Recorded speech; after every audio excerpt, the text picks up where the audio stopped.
If you ever look at Jocko Willink and think, damn, I'll never be as disciplined as him, think again. Discipline and strengthening your resolve is a teachable skill. Here's how you can cultivate discipline and execute your plan day after day and achieve results you would have never dreamed possible. Dr. Jabal, MedSchoolInsiders.com. Let's first go over why self-discipline and willpower are so important. Have you ever been tempted to do something for which you later felt guilty about? Of course you have. We all have. Moments like these are usually due to a lapse in judgment or lack of discipline. Here's the key. With strong self-discipline and willpower, you can do what you need to do in each moment, even if what you want to do differs. Self-discipline lets us grind it out with studying or work even when we don't feel like it. We say no to distractions and temptations. Self-discipline lets us say no to dessert. It lets us maintain a consistent exercise schedule and achieve our fitness goals. In short, it empowers us to live our lives the way we ideally want to. This translates to stronger grades in school, more energy, improved moods, and looking and feeling better. By being disciplined in various domains in your life, you'll have increased freedom and reduced guilt to spend your leisure time in a more spontaneous and carefree way. There are various theories on how discipline and willpower actually work. The ego depletion model of self-control was most prominent, but in recent years, subsequent studies and meta-analyses have failed to provide supporting evidence. Debating the exact model and theory of self-discipline is not important. What does become important are two foundational principles. First, understand that completely relying on self-discipline and willpower to behave in the way you want to is a futile effort. As humans, we aren't as logical as we would like to believe. We are prone to emotional swings, and there are times when all of us may feel lazy or uninspired. Therefore, cultivating the proper systems that facilitate the outcomes you desire is paramount. The initial creation and implementation of the systems may take upfront discipline, but a properly executed system will reduce the need for additional willpower in the future. It doesn't require much discipline to schedule exercise in your day when you simply cycle to and from work. It doesn't require much discipline to eat healthy when you simply don't keep junk food in the pantry. It doesn't require discipline to avoid Facebook or Instagram if you keep your phone in another room while you study, or if you use tools like the Pomodoro technique. Second, understand this is a skill that you can cultivate. I certainly didn't come out of the womb with high degrees of self-discipline, and I doubt even Jocko Willink did. But over time, I practiced and honed my skills such that I began to experience a positive feedback loop. I found that by exercising discipline, I was able to more readily achieve the results I desire, which inspired me to practice my discipline further, and so on and so forth. Without discipline, you are letting your life be controlled by your emotions. And our emotions are terribly erratic, so it's almost like letting your life be controlled by someone else entirely. You can say, I will wait until I feel like it, and then I will do it, or you can say, I will do it, and then I will begin to feel like it. Which method do you think is more likely to actually get things done? There are 3 simple steps to cultivate your self-discipline.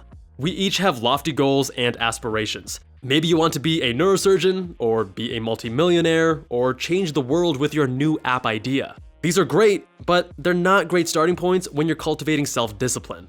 Instead, start small. For example, if your goal is to lose weight, do not start by saying you want to lose 1 pound of fat per week. Jumping in with ambitious goals is only setting yourself up for failure. Start smaller than that. First, eliminate sugary drinks and only drink water with your meals. And once you've mastered that, eliminate the habit of eating dessert after dinner, or substitute a serving of fruit instead, and so on and so forth. By starting with smaller steps and celebrating small victories, you build momentum and confidence to continue moving forward. Next, you must practice daily without excuse. If you followed step 1, then you shouldn't have any issue practicing small tasks daily. In doing so, you are cultivating good habits. And we are, after all, creatures of habit.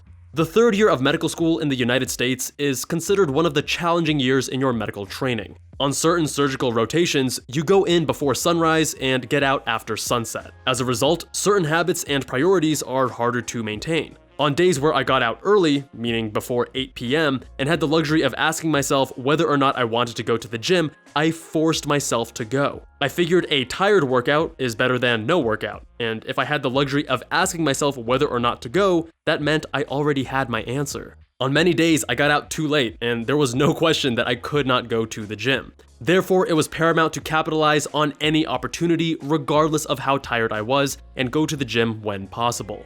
Lifting was a great form of stress relief, and it left me happier and healthier as a result. After you have mastered the smaller tasks and built your confidence in your own self-discipline, it's time to slowly ramp it up. Going back to the weight loss example, let's say you started walking daily for 20 minutes. Ramp it up to 30 minutes, then 40.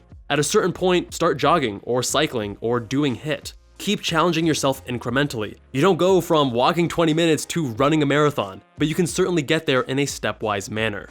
In your pursuit of cultivating self-discipline, be mindful of these common mistakes that can derail your progress. First, don't make it more difficult than it already is. Understand how your environment shapes you. If you hang out with friends who rarely study and party frequently, guess what? You probably will find yourself partying more and studying less. Pay attention to how even seemingly minor decisions can drastically shape your behavior. If you are in the habit of leaving your phone on your desk while you study, I guarantee you will pick it up mindlessly and check it more frequently than if you had kept it on the charger in another room. Even worse, don't keep your phone by your bed while you wind down and get ready for sleep. Skeptics undervalue the importance of discipline and say, do what you love. None of this should have to feel like work.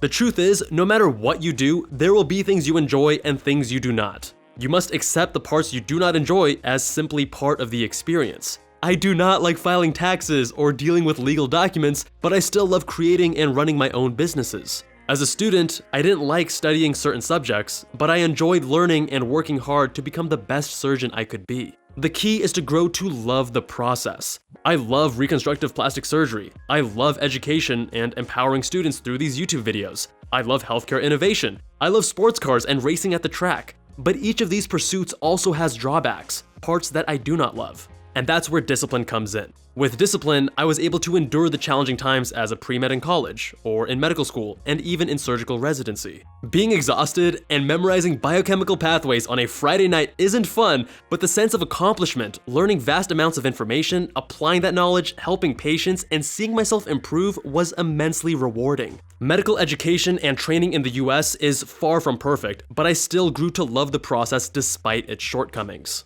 To love the process, you must appreciate the craftsmanship of your work. Focus on developing skills and mastery, and you will be rewarded. Autonomy, creativity, impact, and recognition all add value to one's pursuits, but you aren't entitled to them. You have to earn it. If you enjoyed this video, you'll love my weekly newsletter. It gets sent out once a week and is super short. In it, I share actionable lessons that I've learned, tools, tips, and resources only available if you sign up via email. I don't publish it anywhere else. When new projects come up, small in-person meetups, special deals, or anything else that is very limited, I share it first with Med School Insiders newsletter subscribers. Check it out at medschoolinsiders.com/newsletter. If you ever change your mind, it's one click to unsubscribe, and I promise I will never spam you. Let us know in the comments below how you practice your self-discipline. If you don't feel very disciplined right now, identify one habit you will begin today and let us know in the comments. Thank you all so much for watching. Hit that like button to keep the YouTube gods happy. Much love to you all, and I will see you guys in that next one.